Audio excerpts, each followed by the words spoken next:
Hello and welcome to the FanPower podcast, where we talk about fan engagement through the lens of first and zero-party data.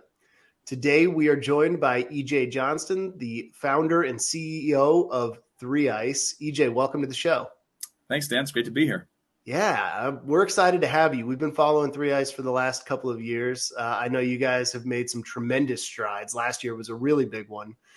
Before we get too far into it, why don't you just give us a quick background? Tell us about the league, kind of where it came from and where you guys are now. Yeah, I kind of sort of speak in Hollywood speak. The origin story of 3ice was two training camps, two rookie camps, the New Jersey Devils and the Pittsburgh Penguins. And I was sitting there with the Penguins, Billy Guerin and Jimmy Rutherford, the assistant GM and the GM at the time. My father was there, Craig Patrick, most of the scouting staff. And I watched them finish their their rookie camps with these 3-on-3 tournaments. And I said, holy cow, this is incredible. You have 1 year under your belt of the NHL's overtime session. And I'm in their practice facility, and I'm watching the crowd react to these unknown guys try to work their way onto the training camp for the big club. And I'm picking at Billy Guerin and Jimmy Rutherford specifically. And I'm like, what are you looking for? And the adjectives just leapt off the page: creativity, risk-taking, hands, hockey IQ, speed, quickness, creativity, all these great, great words. And I'm listening and I'm watching, and the background is running the NHL overtime session and rugby sevens and Big Three basketball and Formula E. And if you're not a cricket fan, you might not know the Indian Premier League, but all these other snackable leagues just doing really well. And it just hit me. This is the best part of hockey. There is something special here. It always starts with product. And I just said, this is exceptional. And I'm watching, and I know how I felt about 3ice. I said, there's something here. It took about a month, wrote the business model. And then I spent about a year, Dan, poking holes in it with every constituency that would touch this: agents, players, Bobby Orr, Mary Lemieux, Brian Trottier, my friends at the NBA, NHL, television network executives, ad agency executives, to make sure I wasn't imagining things. And, after that, I said, okay, we've got something here, and full speed ahead. I have so much respect for you. I mean, we talk to folks all the time that are, either creating a challenger league or trying to disrupt sports in some way, shape, or form. And it's not easy. You grew up in sports to an extent. Yeah. Tell me about your experience just trying to bring something new to this industry. Yeah. Sports is a wonderful product. It is an experience. It brings fans together, communities. It's an entertainment and joy. And so I grew up in that space. My father played in the NHL. He coached, he general managed. But you see the opportunity there in the space to do something special, something more snackable. And if you don't have $100 million overhead, you can make something happen. It's paramount that you have excellent product, first and foremost. But if you've got something that is economically viable, there's a very good chance you can bring it to fruition. We've got it to a point now where we exist. The product is excellent. The television broadcast is excellent. And now we're just working through our business model to get to profitability. Like all sports leagues and like all businesses, you have a phase where you have to sort of incur losses and get to that point. But our graph does this a lot sooner than most businesses would, or sports leagues. And so you stick with it. You make sure you have excellent product. You make sure you have excellent people behind you. We have some great brands. Our coaches are all Hall of Famers, guys like Ray Bork and last year Brian Trottier and Larry Murphy and Guy Carbonneau and Grant Fuhrer. So you make sure you have that for your credibility, your branding, but your expertise. And you have to rely on those folks when something doesn't go exactly how you thought, which happens all the time in business, what happens in any process. So good people, good brand, good product. And at the end of the day, you just got to believe in yourself and muscle towards that target. You've been in that position. Anybody out there that started anything, and it can relate to business, but it could be any product or any project. And you just got to believe in that and know that you can get to that place. And if you do, it'll be excellent. And that's our belief. And we've got several proofs of concept and several validations checked so far. So we feel good about where we are. Yeah, absolutely. And you should. So you keep using the term snackable, which I love, because I think in my opinion and based on data, we know that fans want snackable, exciting, fun, entertaining content.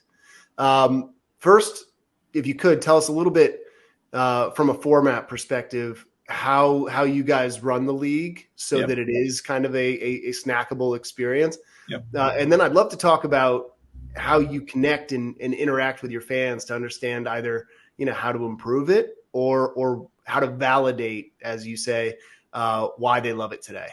Yeah. So, we put everything through the prism of, we think we are a phone first media company in the shape of a hockey league, or a new school media company in the shape of a hockey league. And this device, is what we try and put everything through for our thinking standpoint. So our format is more snackable. So like a rugby sevens, where you have 2 quick halves, or a big 3 basketball, we have 2 8-minute periods of running clock. We have 4 teams show up this year at each one of our tour stops. It's a touring model going around the country. And we play 2 semifinals, 1 consolation game, and a championship game in about 2 hours and 10 to 15 minutes. So just like a regular hockey game, which is about 2:30. Our broadcast is 2.5 hours. So we have a little bit of pregame, a little bit of postgame. But you go for 8 minutes for your first period, a 4-minute break, an 8-minute period, then we Zamboni, and then we do it all over again 3 more times. We do that for an entire regular season. And then based on the point system that we've got, the top 4 teams will then go to our championships and play for what we call the Patrick Cup, named after Craig Patrick. Yep. So the format is quicker, but then we've also added some things that we think are interesting. We play the puck live off the netting above the plexiglass. If it comes in clean, we play that. We do not have power plays. We do not go to 4-on-3 like they do in the NHL. We go straight to a penalty shot, and it's a jailbreak format where we put the puck at center ice. Everyone lines up on the blue line behind him, and we chase him down as soon as he touches it, and it's live, just like soccer. It's fantastic. Guys have scored off the rebound. Guys have passed it and sent it to another guy. It's great. And we've done some other things like the NBA's over and back rule. If you go into the offensive zone, you can't come out, loop around, kill time, get fresh legs on. That's boring hockey. We don't like that. Intentional icing, also a penalty. So if you try and take the heat out of a hot kitchen and not make a real hockey play, we blow the whistle, penalty shot. So it's quick. It's a lot of hockey in a lot less time. And you've got this ability to watch a whole game in 16 minutes. So you can condense a game down on your phone and highlights in 90 seconds. We have something called 3 Ice in 3 minutes. It's one of our highlight shows. It's the entire tour stop in 3 minutes. And so, everyone always talks about attention spans, which I think it's a little too much weight. The average attention span, I think, is something like 9.5 seconds for adults. So we're not really competing with that. But if you have the ability to come in and out of something like a golf broadcast or like a Formula One broadcast or NASCAR, where you can see some of the critical laps or a critical chunk of holes, you don't have to watch the whole thing and you can enjoy it. Also, you've got this ability to sort of touch the league, as you alluded to. We want our fans helping us pick our cities, design our uniforms, decide who gets the top 3 stars of the night. We have a goal bonus, so we give out $3,000 for the best goal of the evening. Fans can vote on that. All of these things that allow our fans to touch and shape the game and put their thumbprint on it in ways that most leagues would either shy away from, could never do because they've got players' unions or associations that they have to be careful of. We can do things and innovate. I like to say we're a speedboat, not an oil tanker. We can pivot and do really fun things like that. If we think it's a good idea, we'll do it. That's awesome. And the fan interaction component, giving the fans the voice to not only choose where you should play or who should play or who should win, who should be rewarded. Yeah, it's such an important part of fan engagement going forward. And there are some early stage leagues or challenger leagues that are doing an amazing job of that. I also wonder, one of the things I was so curious about is you've done a great job of bringing talent from the NHL, both on the coaching side and also on the athlete side, on the player side, into your league. How much of that is a driver of fans, right? Do they follow coaches and players to this new environment the same way they do in other sports? They do. There's an interesting white paper that was written by Angela Ruggiero, former Olympian, U.S. Olympian hockey player. And it essentially talks about how home-based geography, loyalty will always trump everything. But because of out-of-market television packages, because of your phone, because of betting, there's ways to follow a person or a team or a league and get almost the same level of affinity. Not quite, but almost. And so that really matters for us to have brands. And so for us, our coaches, they're all Hall of Famers. That matters. That's credibility, but it also says to somebody, you know what? I used to watch that guy play, so I'm going to see how he does on this side of the bench. That's an interesting thing. from a branding standpoint on the player side, we're about a third of our league is ex-NHLers.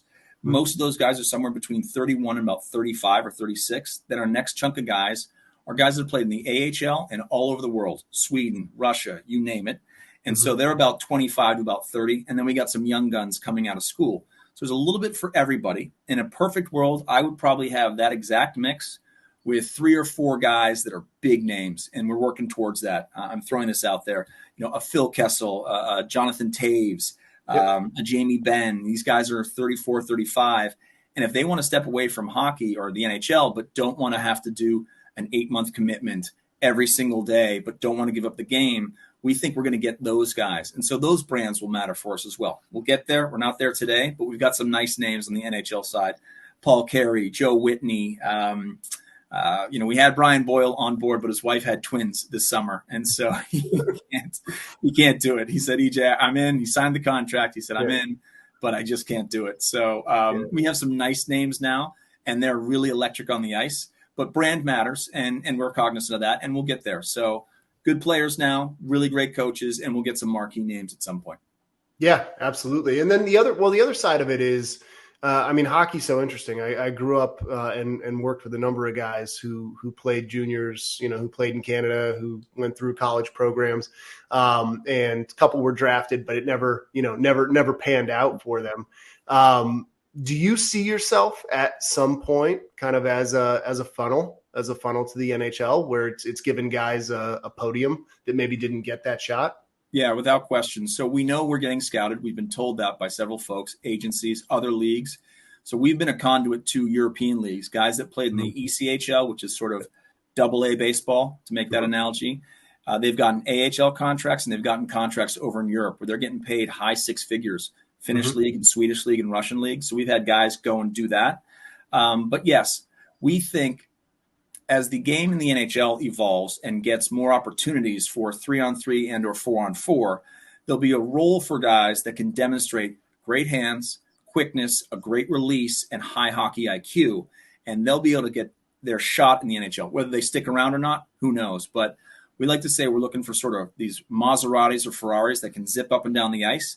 And if you can score and if you can play, someone's going to come and say, look, you know what? Come to our camp, try out, see if you can make the squad.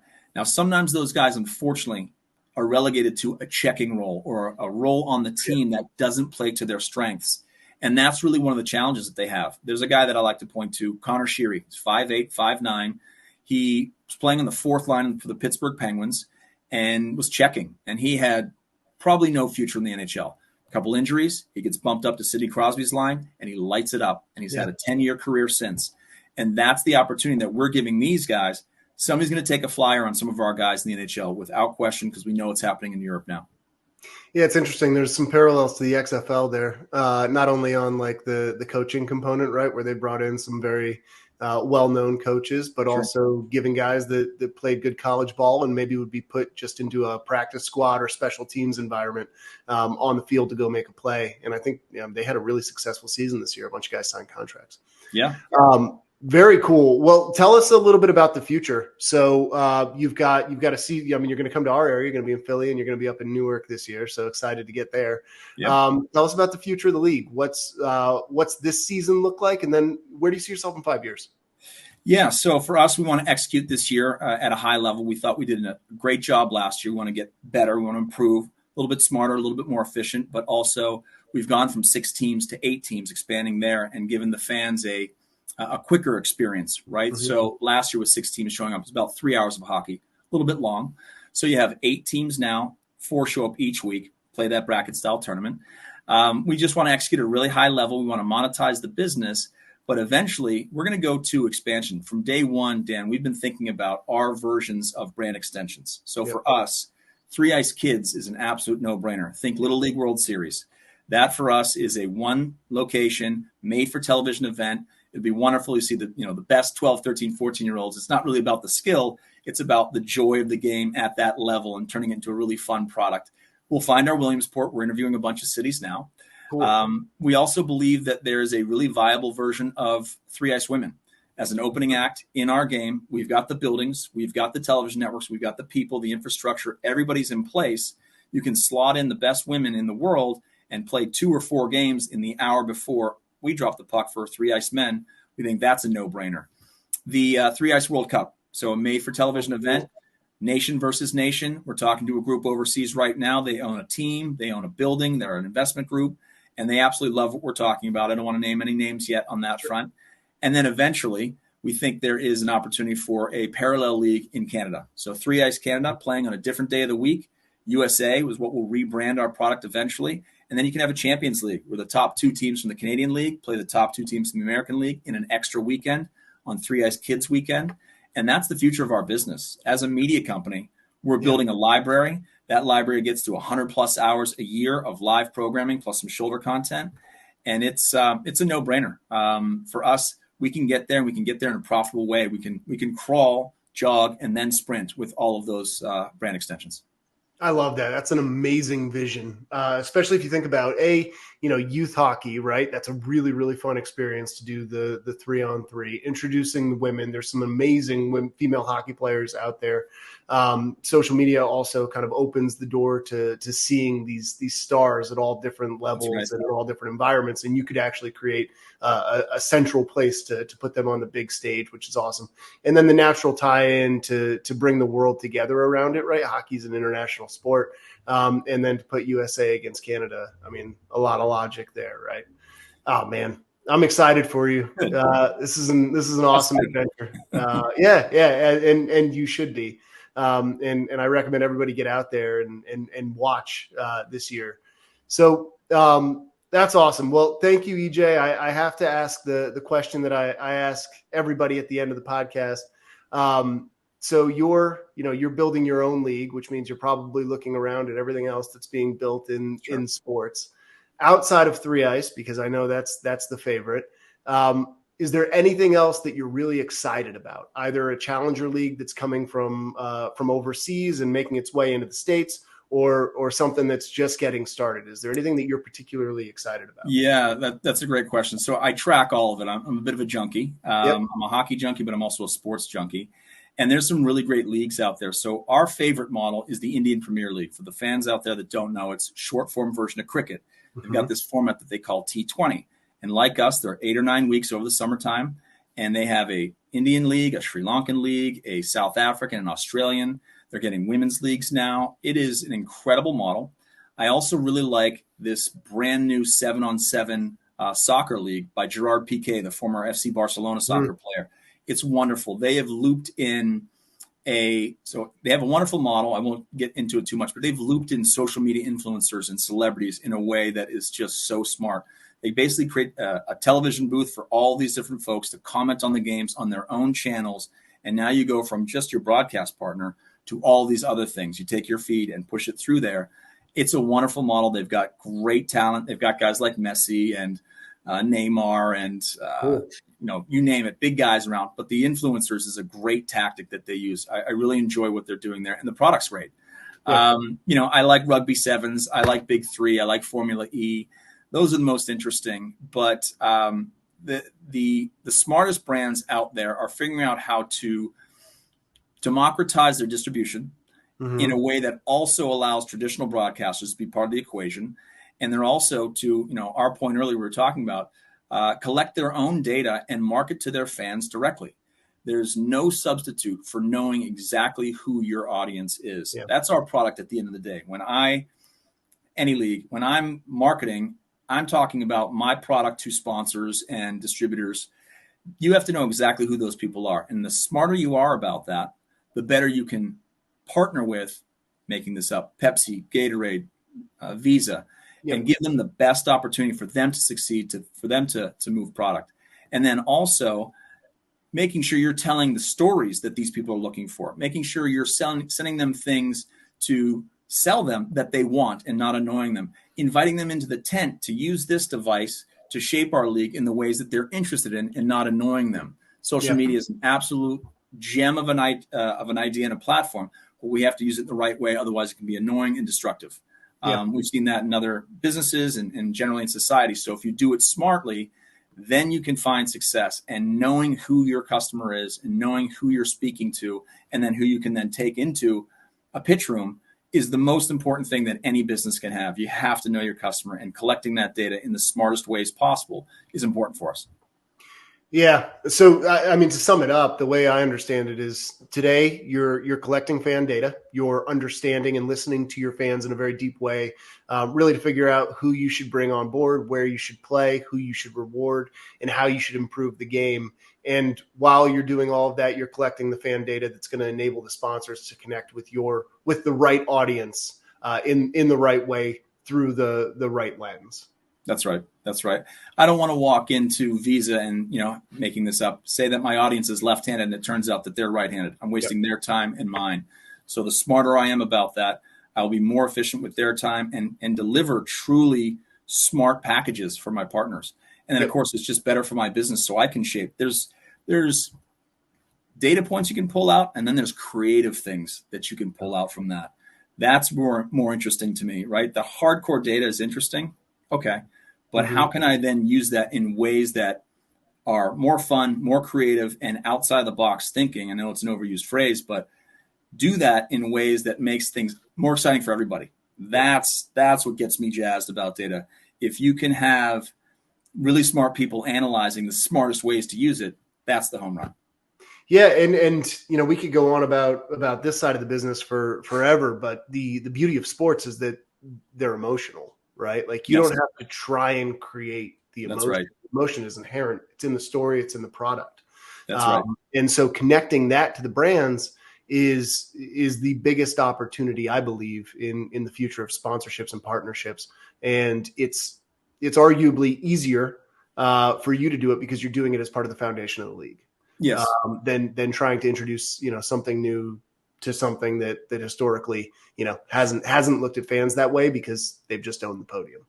So, yeah, stories are super, super powerful, right? I spent 8 years in Hollywood, and storytelling, sports is inherently dramatic, right? You have an unknown outcome with beautiful product being made, whether it's beautiful footy or basketball or hockey. You want to see that incredible stuff happening and that unknown outcome unfold in front of you, realize. And then there's the human drama. It lends itself so well to that. And you don't have to force it. And then you create the emotional connection to it, right? We've talked about the geography, but the idea that somebody was an underdog or somebody got counted out and then wins and becomes a champion. And is there anything better than that? I mean, it's just so moving. It can bring you to tears at some point. Yes. So. We saw it on the PGA Tour 2 weeks ago. That's right. With Michael Block. That's exactly right. That's exactly right. What a great story. And those stories are happening everywhere all the time. And I would bet that you're gonna tell a couple of those stories over the next couple of years. Yeah, that's right. EJ, thank you so much. Congratulations on your success so far, and we're excited to see where you go. Just before we close it off, if you could list out where you guys are playing this year and how fans can watch, that would be awesome. Yeah, so we are on CBS Sports Network and Big CBS here in the States. In Canada, we're on TSN for English language and TVA Sports for French language. And we're selling our rights all over the world right now. I'll let you know where we are, but we're in, I think, 5 or 6 countries already. 3ice.com is where you can go and get tickets. But we start off in Pittsburgh. We end in Philadelphia for our championships. And we've got in the middle, Hershey, Grand Rapids, Boston, just north of Nashville. And I feel like I'm forgetting one. Newark. Thank you very much. Yeah, we're playing in the Devils building. We're playing in the Philadelphia Flyers building. We're playing the Hershey Bears building. Boston's BU. It's great. We're really excited. We've got a great mix of NHL, AHL, and college buildings that sort of touches on all levels of the game. That's awesome. Well, EJ, thanks again for joining, and we're excited for you. Thank you. My pleasure.